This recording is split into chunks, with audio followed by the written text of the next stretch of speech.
If it gets too dark, I'll be your light. Hi everyone, in today's video I'm going to be going through 8 different ways in which you could be potentially triggering or causing your own hair fall, hair loss, or hair thinning, or receding hairlines. And I'm basically going to be giving you 8 simple yet effective tips or ways to stop, reduce, and prevent this, as well as to promote a thick, full, and healthy head of hair. If you are experiencing drastic amounts of hair fall or hair loss, or for long periods of time, then I would strongly recommend seeking professional help, advice, or treatment. And now let's move on to the first point. So the first way in which you could be potentially triggering your hair fall is in your diet. If you are not getting sufficient nutrients or have certain deficiencies in your diet, then that could be causing and leading to hair fall and hair loss as well. So a tip would be to incorporate a better diet where you are adding more raw vegetables and fresh fruits and herbs to your meals, or basically a diet like the Mediterranean diet, which apparently can help with preventing hair fall. So there are several studies that have been conducted on this topic. For example, like this one here conducted in 2019 called Hair Loss Symptoms and Causes: How Functional Food Can Help, where the role of vitamins and minerals with their related bioactive compounds were basically shown to decrease the risk of certain forms of hair loss. The second thing you're doing that could be triggering your own hair loss or hair fall or even hair thinning is in the way you are parting your hair, or basically because you are never changing your hair part or partition.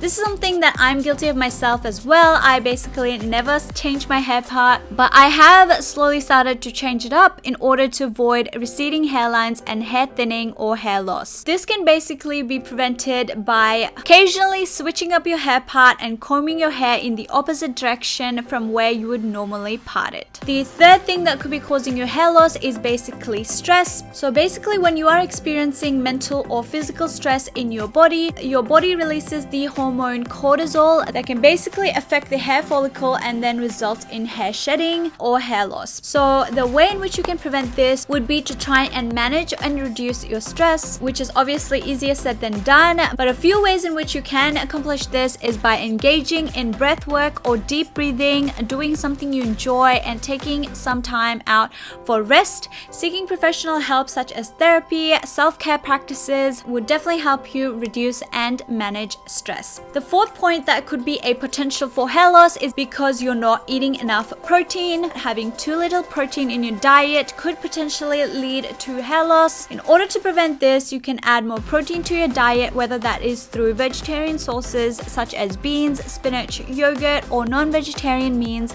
such as eggs, chicken, or fish. Okay, the fifth cause for hair loss is the presence of certain chemicals or ingredients in the products that you are using. So this can be any hair care products such as shampoos, conditioners, hair dyes, or basically just any hair care products that you use. This can also include certain chemical fragrances as well. So you can basically do your own research depending on the type of product that you use, and in order to prevent that, check all of the ingredients that are found in your products and basically switch those up and avoid those ones containing harmful ingredients. The sixth reason for hair loss and hair thinning is basically related to having certain types of hairstyles that can basically cause tension on your hair and contribute to hair loss. This can basically include hairstyles such as extremely tight braids, buns, hair extensions, extra tight ponytails, which can pull on your scalp and roots. This can basically be prevented by giving your hair a break from all of these hairstyles, basically letting it down and leaving it loose for a while. The seventh reason is basically getting too much chlorine in your hair. Since a lot of people partake in swimming and stuff like that,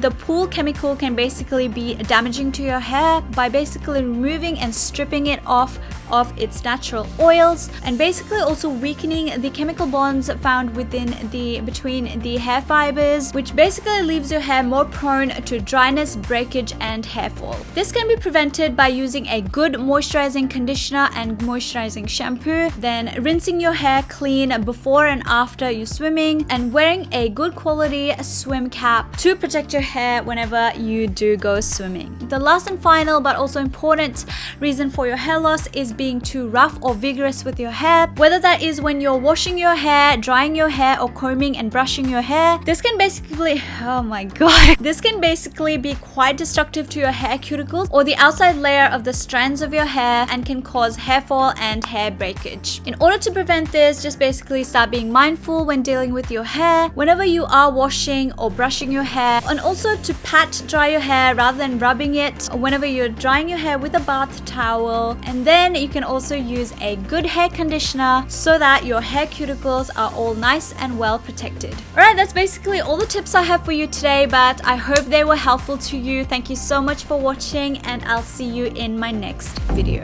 I'll be your light.